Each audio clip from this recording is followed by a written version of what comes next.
Pomme de terre ou patate douce, lequel de ces deux tubercules devez-vous privilégier si vous êtes dans un processus de perte de poids ou si vous êtes diabétique? Restez à la fin pour avoir la réponse. Avant tout, il faut savoir que ce sont tous les deux des féculents qui sont très riches en glucides et en vitamine B. Pour ce qui est d'abord de la patate douce, il faut savoir que cette chère patate douce, elle est riche en vitamine A, vitamine qui intervient dans l'amélioration de la vision, l'amélioration de la peau, la croissance des os. Elle est aussi riche en antioxydants qui permettent, n'est-ce pas, de lutter contre le vieillissement des cellules et de beaucoup de cancers.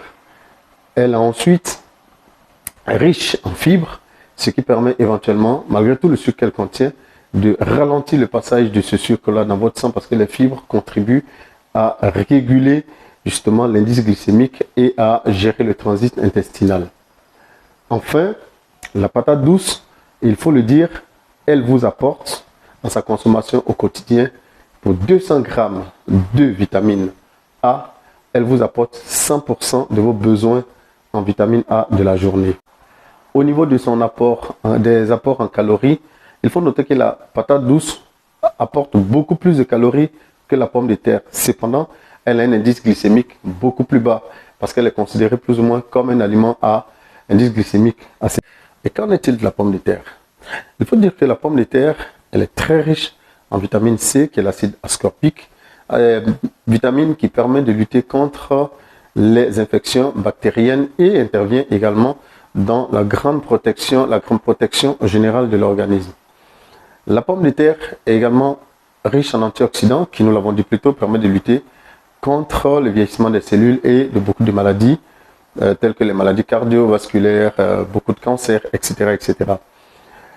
Il faut dire qu'au niveau calorique, la pomme de terre apporte beaucoup moins de calories que la patate douce, mais au niveau de l'indice glycémique, elle a un indice glycémique beaucoup plus élevé que celui de sa sœur, la patate douce. Cependant, n'oublions pas de noter que le mode de cuisson de la pomme de terre peut influencer énormément son indice glycémique qui fera que ce dernier baissera drastiquement lorsque vous l'aurez cuit d'une certaine manière. Cela fera que malgré le fait qu'elle ne soit pas aussi riche en fibres que la patate douce, elle pourrait éventuellement être un allié pour vous. Lequel des deux féculents choisir alors? Je dirais tous les deux. La patate douce, peut-être un peu plus, simplement parce que des études qui sont encore confirmées sont en train de démontrer que la patate douce est intéressante pour le sucre naturel qu'elle contient.